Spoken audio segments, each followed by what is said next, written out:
ਲਾ ਹਨੇਰਾ ਜੁਗਲ ਬੁਰੇ ਦਾ, ਚਾਨਣ ਲਾ ਅਕਲ ਦਾ। ਮੀਆਂ ਮੁਹੰਮਦ ਸਾਹਿਬ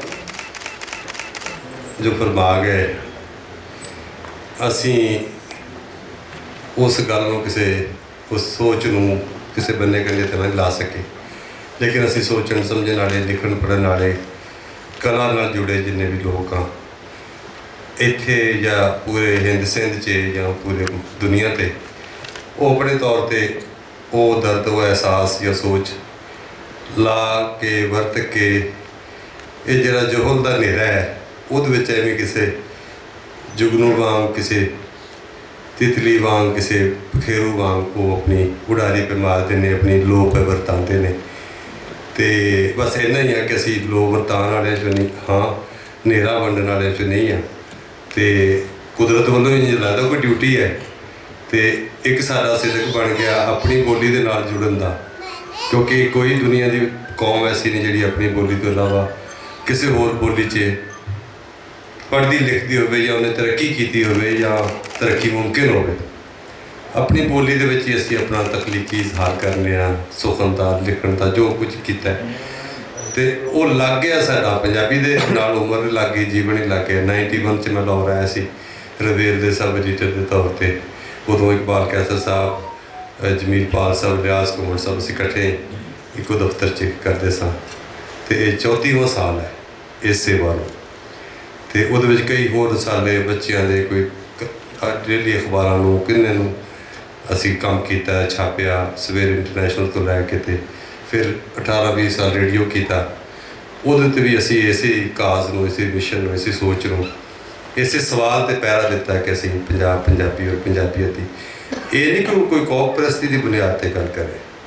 ਮੈਂ ਵਰਲਡ ਸਿਟੀਜ਼ਨ ਹਾਂ, ਇਸ ਧਰਤੀ ਦਾ ਪੁੱਤਰ ਹਾਂ, ਪਰ ਮੇਰੀ ਇੱਕ ਧਰਤੀ ਹੈ, ਇੱਕ ਮੇਰੀ ਮਾਂ ਹੈ, ਇੱਕ ਥਾਂ ਜਿੱਥੇ ਮੇਰਾ ਨਾੜੂ ਦੱਬਿਆ, ਉਹਦੇ ਨਾਲ ਮੈਂ ਪਹਿਲੇ ਆਪਣੇ ਆਲੇ ਦੁਆਲੇ 'ਚ ਤਬਦੀਲੀ ਲਿਆਵਾਂਗਾ।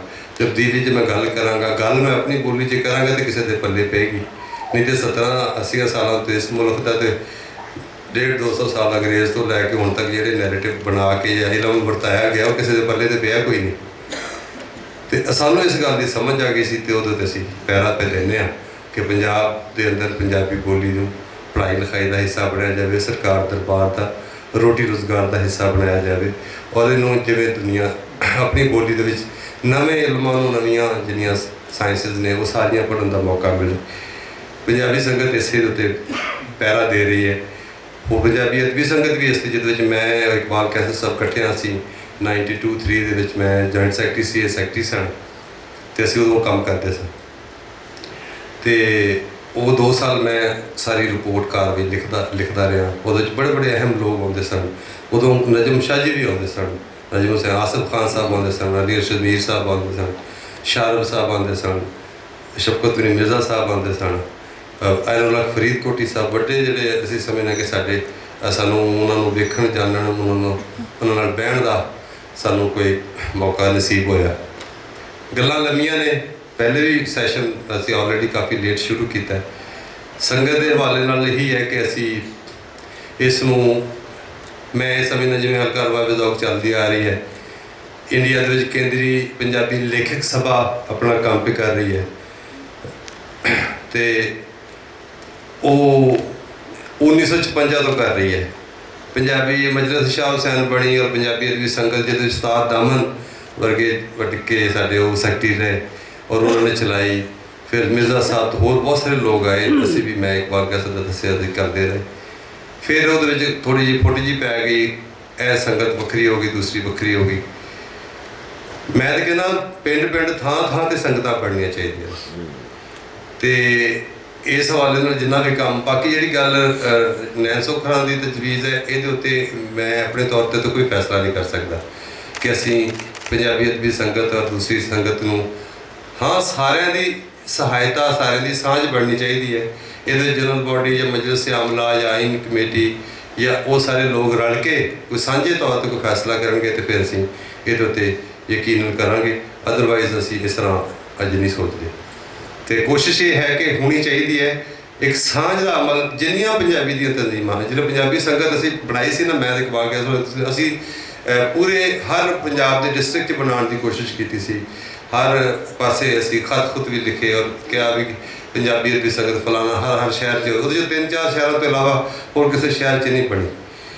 ਤੇ ਇਹ ਹੁਣ ਅਸੀਂ ਕੋਸ਼ਿਸ਼ ਕਰਾਂਗੇ ਕਿ ਇੱਕ ਤੇ ਪੂਰੇ ਪੰਜਾਬ ਦੀ ਜਿਹੜਾ 10-15 ਬਲਕਿ 15 ਕਰੋੜ ਤੋਂ ਵੱਧ ਪੰਜਾਬੀ ਅਸੀਂ ਹੈਗੇ ਹਾਂ ਤੇ ਲਿਖਣ ਲਿਖਾਉਣ ਵਾਲੇ ਨੇ, ਇਲਮ ਅਦਬ ਦੇ ਨਾਲ ਕਲਾ ਨਾਲ ਜੁੜੇ ਹੋਏ ਲੋਕ ਨੇ, ਇਹਨਾਂ ਦੀ ਕੋਈ ਮਰਕਜ਼ੀ ਸੈਂਟਰਲ ਕੋਈ ਆਰਗੇਨਾਈਜੇਸ਼ਨ ਨਹੀਂ ਜਿਹਦੇ ਵੱਲੋਂ ਕੋਈ ਬਿਆਨ ਜਾਵੇ, ਕੋਈ ਗੱਲ ਜਾਵੇ, ਕੋਈ ਇhtਜਾਜ ਜਾਵੇ, ਕੋਈ ਆਵਾਜ਼ ਜਾਵੇ, ਜਿਹੜੀ ਅਸੀਂ ਚਾਹੁੰਦੇ ਹਾਂ, ਜਿਹਦੇ 'ਤੇ ਅਸੀਂ ਪਹਿਰਾ ਦਿੰਦੇ ਹਾਂ, ਜੋ ਸਾਡੇ ਆਇਨ 'ਚ ਅਸੀਂ ਕਹਿ ਰਹੇ ਹਾਂ ਕਿ ਪੰਜਾਬ ਪੰਜਾਬੀ ਔਰ ਸਮਾਜ ਔਰ ਇਨਸਾਨੀ ਔਰ ਫਿਕਰੀ ਤਰੱਕੀ ਦੀ ਬੜੋਤਰੀ ਵਾਸਤੇ ਔਰ ਹੱਕ ਸੱਚ ਦੇ ਪਹਿਰਾ ਦੇਣ ਵਾਸਤੇ, ਜਮਹੂਰੀ ਕਦਰਾਂ ਨੂੰ ਅੱਗੇ ਵਧਾਉਣ ਵਾਸਤੇ ਉਹ ਇੱਕ ਤਨਜ਼ੀਮ ਤੇ ਹੋਣੀ ਚਾਹੀਦੀ ਹੈ। ਸੋ ਉਹ ਮੈਂ ਪਿਛਲੇ ਸਾਲ ਜੋ ਕੋਸ਼ਿਸ਼ ਕੀਤੀ, ਇਸ ਸਾਲ ਮੈਂ ਕੋਸ਼ਿਸ਼ ਕਰਾਂਗਾ ਕਿ ਹੁਣ ਇੱਕ ਬੜਾ ਅਹਿਮ ਬੰਦਾ, ਐਨਰਜੀ ਵਾਲਾ ਬੰਦਾ, ਜਿਹਦੀ ਇਲਮ ਔਰ ਪੜ੍ਹਤ ਵੀ ਚੰਗੀ ਹੈ, ਇਹਤਸ਼ਾਮ ਕਾਜ਼ਮ ਮੇਰੇ ਨਾਲ ਹੈ, ਮਜਲਿਸ ਆਮਲਾ, ਔਰ ਅਸੀਂ ਕੋਸ਼ਿਸ਼ ਕਰਾਂਗੇ ਆਇਨ ਕਮੇਟੀ ਵੀ ਬਣਾਈਏ, ਮੈਂਬਰਸ਼ਿਪ ਕਮੇਟੀ ਵੀ ਬਣਾਈਏ, ਫਾਈਨੈਂਸ ਕਮੇਟੀ ਵੀ ਬਣਾਈ ਹੈ, ਮੀਡੀਆ ਕਮੇਟੀ ਵੀ ਬਣਾਈਏ। ਇਸ ਦਾ ਪੂਰਾ ਇੱਕ ਇਨਫਰਾਸਟਰਕਚਰ ਨੂੰ ਵਧਾ ਕੇ ਤੇ ਮੈਕਸੀਮਮ ਜਿਹੜੇ ਅਹਿਮ ਲੋਕ ਨੇ ਉਹਨਾਂ ਨੂੰ ਨਾਲ ਜੋੜ ਕੇ ਤੇ ਪੰਜਾਬੀ ਅਦਬੀ ਸੰਗਤ ਨੂੰ ਇੱਕ ਪੂਰੇ ਪੰਜਾਬ ਦੀ ਇੱਕ ਸਾਂਝੇ ਤੌਰ 'ਤੇ ਇਲਮੀ ਅਦਬੀ ਔਰ ਫਿਕਰੀ ਇੱਕ ਨੁਮਾਇੰਦਾ ਤਨਜ਼ੀਮ ਬਣਾ ਕੇ ਅਸੀਂ ਸਾਬਤ ਕਰੀਏ ਕਿ ਅਸੀਂ ਆਪਣੀ ਜ਼ੁਬਾਨ ਵਾਸਤੇ ਕੰਮ ਪੇ ਕਰਦੇ ਹਾਂ, ਲੋਕਾਂ ਵਾਸਤੇ ਕੰਮ ਪੇ ਕਰਦੇ ਹਾਂ।